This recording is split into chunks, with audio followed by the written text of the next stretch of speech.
Despite the 1899 Hague Convention Treaty that banned the military use of poison gases, all major combatants of the war used them at one point or another.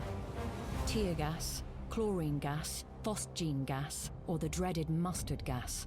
As the war went on, the chemicals grew even more dastardly. The horrors of chemical warfare caused worldwide public indignation that continued long after the war. In actual fact, chemical weapons were relatively ineffective.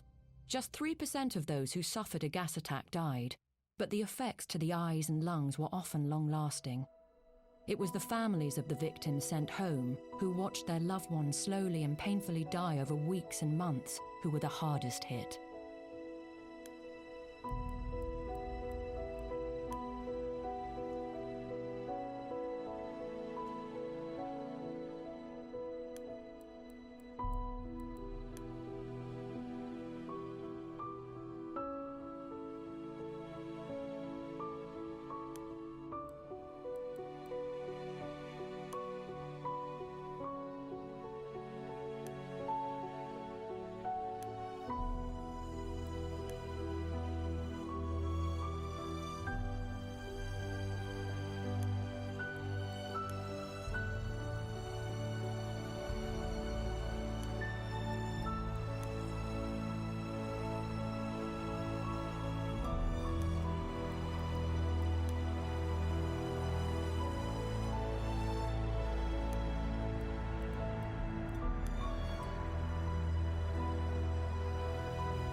Flying aces were the rock stars of World War I, knights of the sky, loved and admired around the world, receiving dozens of love letters a day, their pictures adorning the bedroom walls of millions of teenage girls.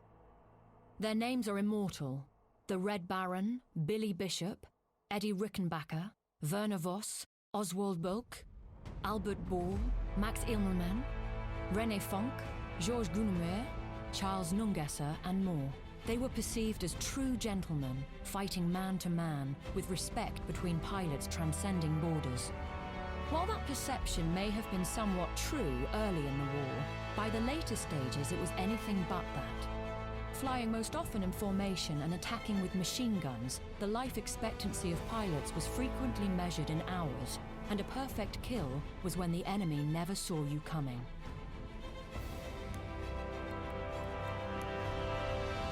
As the great empires of Europe went to war, so did their colonies throughout the globe. France brought Zouaves from Africa to Flanders.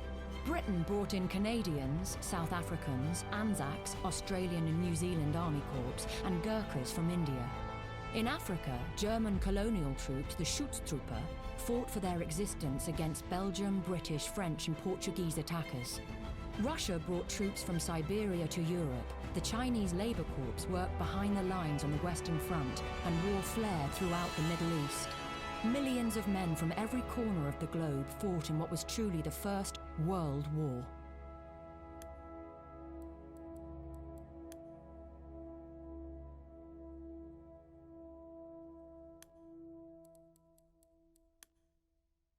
No other war in history had brought such change so quickly as World War I. It's been said that between 1914 and 1918, the world went from 1870 to 1940. And in many ways it is true. Men rode into war on horses and rode out of it in tanks. In August 1914, old school met new as infantry marched out en masse in brightly coloured uniforms against machine guns. The new school won. Airships and airplanes sailed the skies, submarines and battleships prowled the seas, and the biggest gun of all, the Paris gun, fired shells that were the first man-made objects to reach the stratosphere. Stormtroops, the creeping barrage, chemical warfare, the psychological warfare of bombing civilians far from the front. These were the hallmarks of the First World War. Even things we take for granted today, like the zipper, radio communications, sanitary napkins, and soya sausages, became everyday conveniences because of the war. And medicine made greater progress in those 4 years than at any other time or after. As the victors redrew the map after the war, many countries we know today emerged. The post-World War was, in every respect, a new world.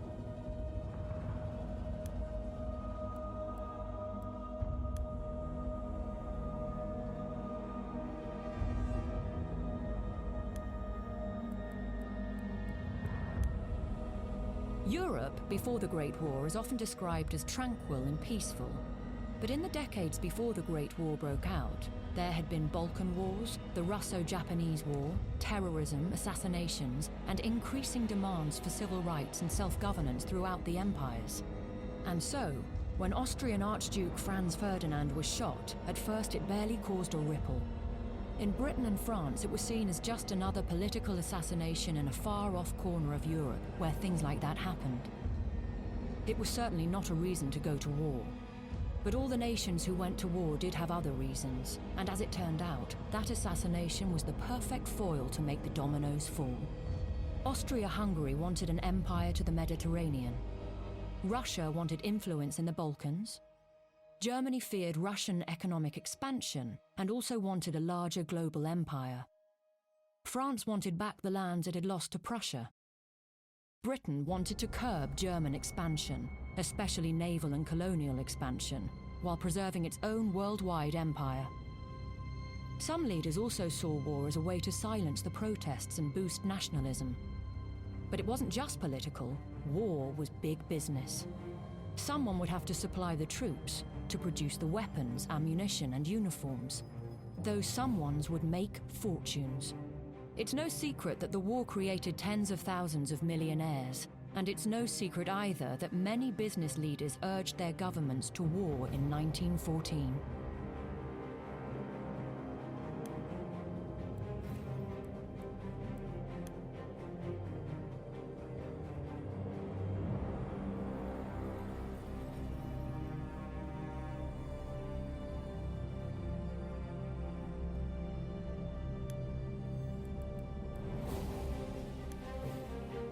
The sheer force of the German Spring Offensive in 1918 had stunned the British, pushing them back almost to Amiens before they could stop the Germans at the outskirts of the city. Amiens, as a logistics centre and railway hub, was vital to the British war effort and had to be held. The Germans captured the neighbouring village of Villiers-Bretonneux, and Amiens was bombed.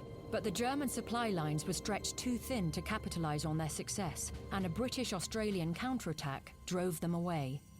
But the Germans weren't finished.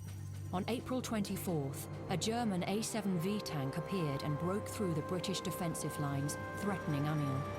3 British Mark IV tanks challenged it in the first tank-on-tank battle in history, and held them at bay long enough for a squadron of Whippet tanks to appear. They drove off the Germans, and the Amiens sector was saved.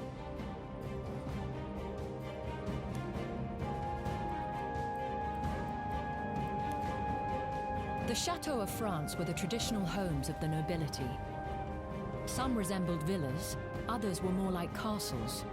During the war, many of these fell into German hands, which then would serve as luxurious quarters for generals and high-ranking staff.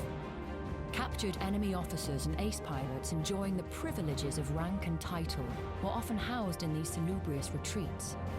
However, as the war gathered pace and the front spread, many soon became the scenes of vicious battles. By 1918, many of them were in ruins, much like the old aristocracy itself.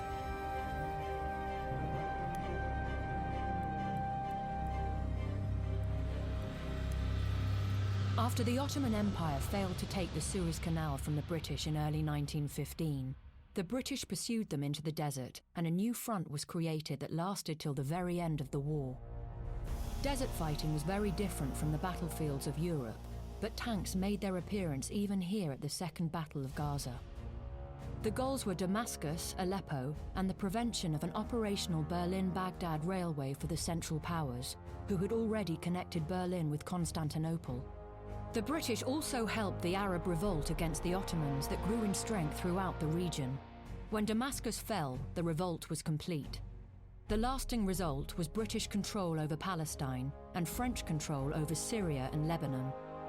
The lines drawn by this conflict are still in dispute to this day.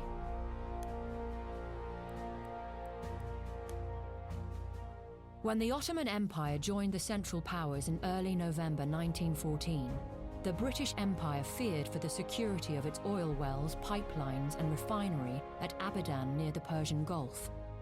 They moved to capture the Ottoman-controlled Al-Faw Peninsula, and the ancient fortress of Fao was the main Ottoman stronghold there. Within days of the Ottomans joining the war, a British naval fleet was in position and a joint marine attack with the Indian Expeditionary Force was launched. The walls of the fortress were breached by heavy artillery, allowing the Indian-British forces to seize the fortress in bloody hand-to-hand combat, taking the port of Fao the next day. This was the first action of the Mesopotamian campaign, which continued until the capture of Baghdad in 1917. The victory relieved all British concerns about the safety of their oil.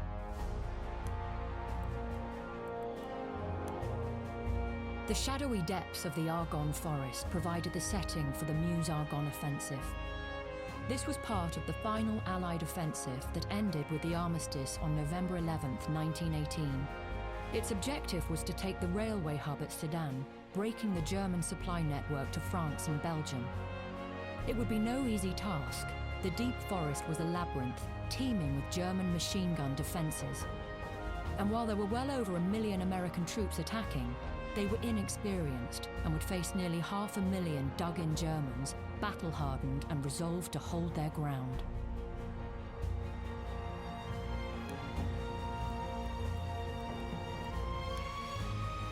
Once Italy joined the war, the Italian and Austro-Hungarian navies faced each other across the Adriatic Sea in a deadlock. The Italian navy was superior in numbers and quality, but the Albanian and Dalmatian coastal harbours were better fortified and easier to defend. Both sides concentrated their strategies on fast torpedo and gunboat battles. Highly mobile and able to threaten either navy attempting to leave harbour, they inflicted heavy damage using these raider tactics. Italy developed the MAS, the anti-submarine motorboat. Made of plywood and only useful in calm water, they were still faster than any other warship and carried depth charges, torpedoes and mines. Submarines harassed unwary steamers, and seaplanes and torpedo boats harassed submarines. There were coastal raids back and forth on both sides, but it was the Allied naval blockade of the Adriatic that perhaps had the strongest effect on this front. It effectively halted Austrian shipping and prevented them from adequately resupplying their empire, which exacerbated their food and material crisis as the war dragged on.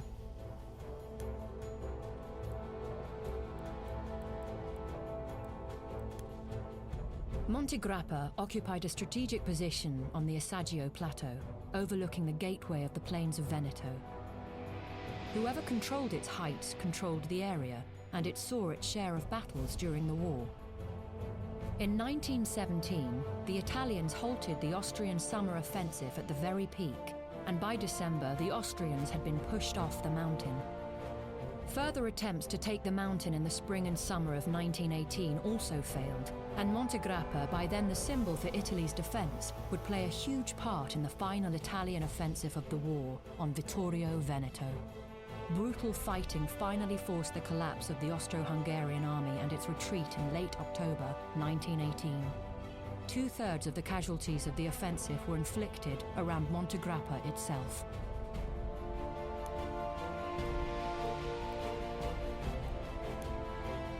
With Russia out of the war, Germany was free to transfer hundreds of thousands of battle-hardened troops to the Western Front to try to break the stalemate there and hope to win the war through a decisive final victory.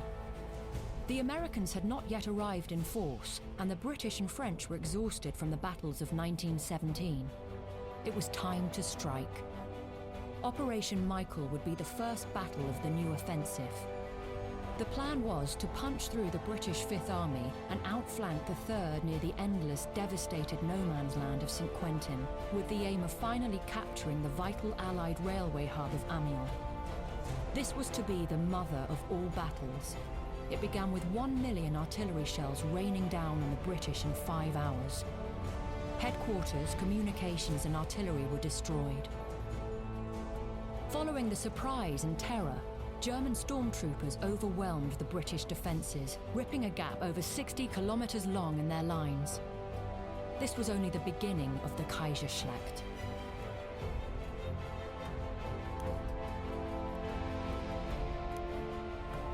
The importance of the Suez Canal to the British in the war cannot be overstated.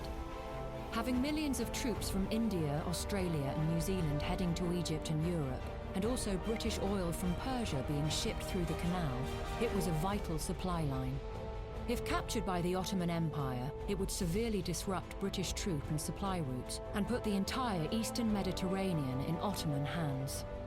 In early 1915, they crossed the Sinai Desert to attack the canal. This near impossible accomplishment was enabled by German engineers going in advance to dig water wells through the desert. When the Ottomans reached the canal, they knew they only had 4 days to seize it before running out of supplies. Ottoman artillery would be vital for the attack to have any chance of success. And diversionary attacks all along the canal would be launched in the hopes of confusing the defenders. The Ottomans would attack the Suez Canal several times during the war, but never took it. The British counterattacked and pushed the Ottomans back into the Sinai Desert.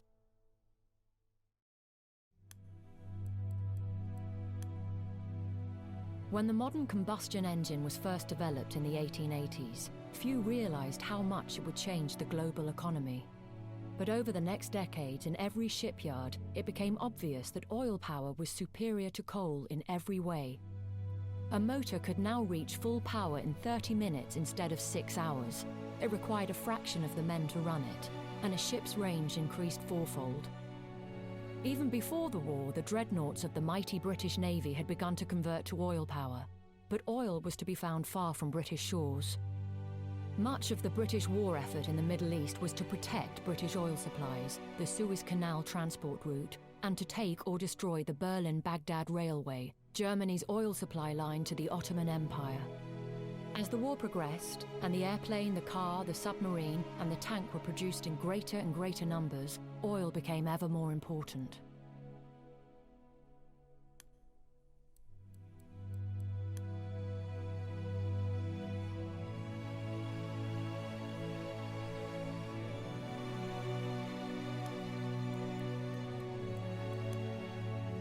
The Battle of Caporetto in October 1917 nearly broke Italy.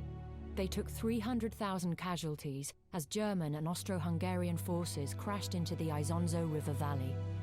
1 year later, the situation was different. The German army was in retreat, Bulgaria had surrendered, the Entente was pushing through the Balkans and the Middle East, and the Italian Army Chief of Staff had been sacked for his incompetence and replaced by Armando Diaz. Austria-Hungary was on the verge of collapse, and if Italy was to gain any territory, they would have to act swiftly before the war ended. Diaz launched a final offensive to capture Vittorio Veneto. The fighting was brutal, but eventually the combined Entente forces had the demoralized Austrians in full retreat. They took Trent and Trieste as the Habsburgs' empire began to collapse. The Armistice of Villa Giusti took effect on November 4th, 1918, and ended warfare on the Italian front, 4 days after the end of the last bloody battle of the Great War.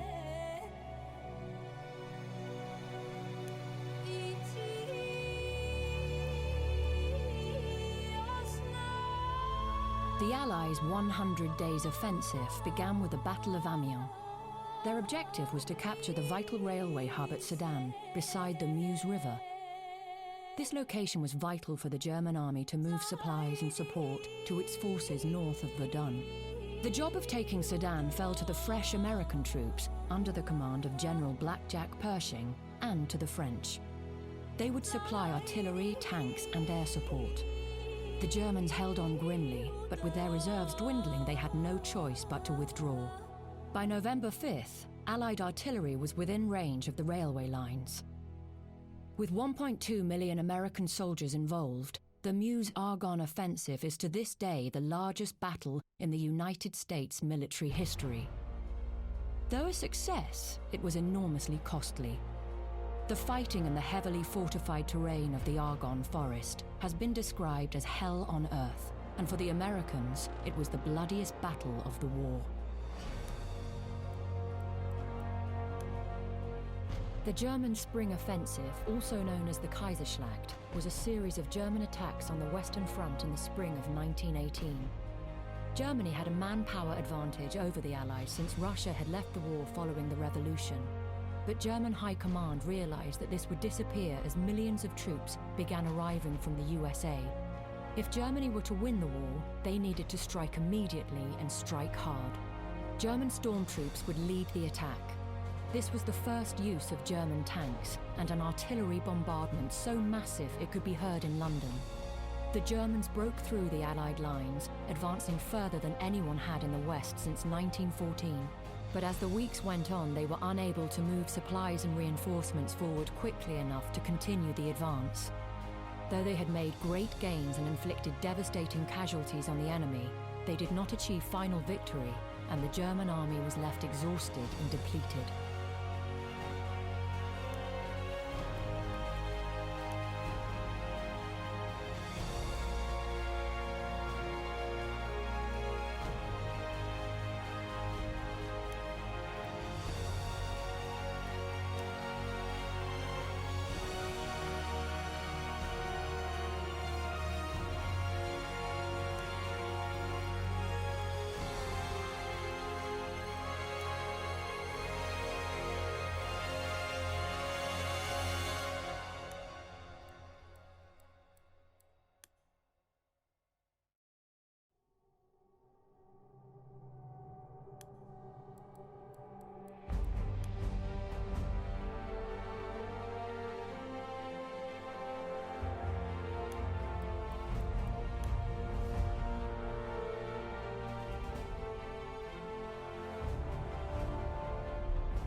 In 1871, France had suffered a humiliating defeat to Prussia and vowed that it would never happen again. To that end, France and Russia were fast allies in the fight to contain German ambitions. France had vastly expanded its rail network. So in case of an attack, soldiers could easily be transported from place to place, and indeed did fight the entire war on its own territory. France learned quickly that old ideas did not work in modern war. They lost 28,000 men in a single day, marching in formation in bright red uniforms against German machine guns. For France, the war was a struggle for survival against its most hated enemy.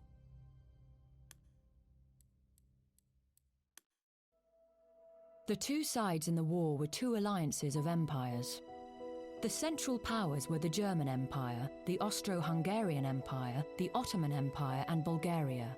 The Entente powers, today often referred to as the Allies, were composed of many more nations and featured the British and Russian empires, two of the three largest empires in world history, who ruled more than a third of the world between them.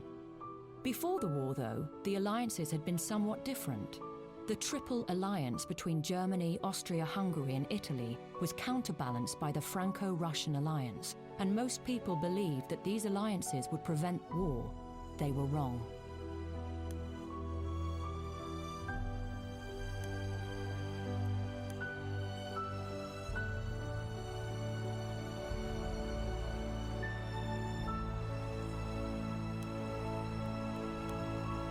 The war had its origins in Europe, but while there was a lot of fighting within that continent, it was a global conflict from the beginning.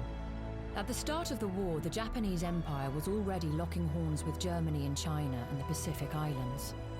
And when the Ottoman Empire, which stretched from the Balkans to the Persian Gulf, joined in late 1914, it truly became a world war.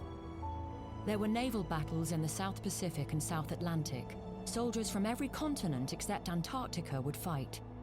There were fronts in Persia, Mesopotamia, Libya, even the borders of India, and fighting all over Africa as European colonies changed hands. Towards the end of the war, the United States and Brazil would also join in the fighting. It was the first truly global war and the largest in history at the time.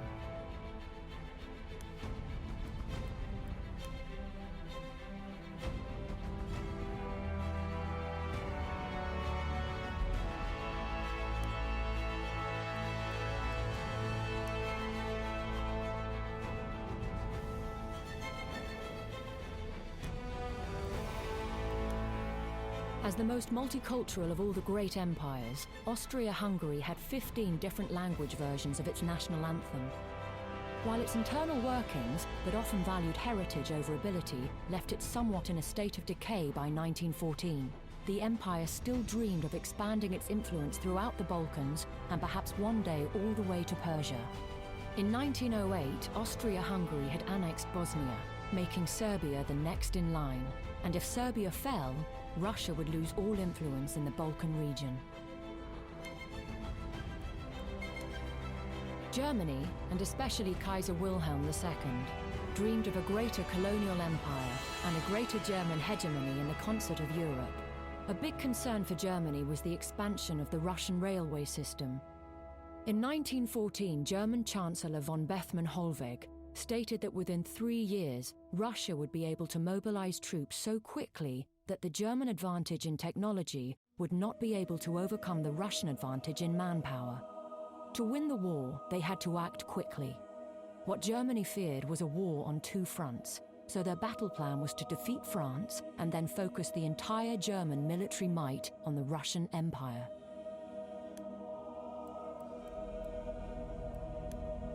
Italy had been an ally of Germany and Austria-Hungary before the war.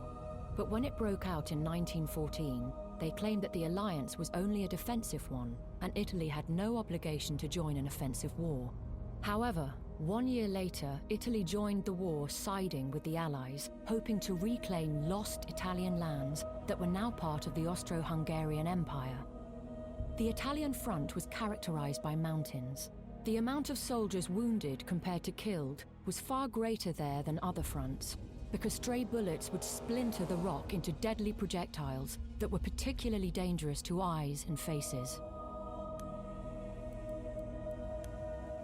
Although the 600-year-old Ottoman Empire was huge, stretching from the Balkans to the Persian Gulf, it was in decay and had lost wars to both Italy and a Balkan alliance in the years preceding the First World War. However, the Ottoman Empire would still prove to be a formidable opponent, with the Young Turks movement and the institution of constitutional government having paved the way for modernization in all aspects of life, including the military. Minister of War Enver Pasha, one of the three Pashas who basically ran the empire during the war, dreamed of a modern Turkish nation that did not look to the Arab world for guidance, but looked to itself. His dream would one day come true, but he would not live to see it. In 1914, a quarter of the world was controlled by the British Empire, and the colonies were secured by Britain's supreme naval power. At the time, the British Army was quite small compared to the other European powers, but it was the only fully professional regular army in Europe, and the soldiers were highly efficient despite their small numbers. Fearing the expansion of German influence, Britain guaranteed Belgium's neutrality, meaning that an attack on Belgium was an attack on Britain, and all the corners of the global empire would join the fight. By 1910, the United States had become the world's leading industrial power. Though they remained neutral for the first few years of the war, American industry and finance played a major role. Initially, American reaction to the war was mixed. While the greatest number of immigrants in the States were from Britain, including Ireland, Germans were second, and there was sympathy for both sides. However, when the war began, Britain cut Germany's transatlantic cable, so all American reports of the war were routed through Britain, and only what was favorable passed the censors. Also, events like the sinking of the ocean liner Lusitania and the execution of Edith Cavell inflamed the American public, and the war with Germany soon loomed large.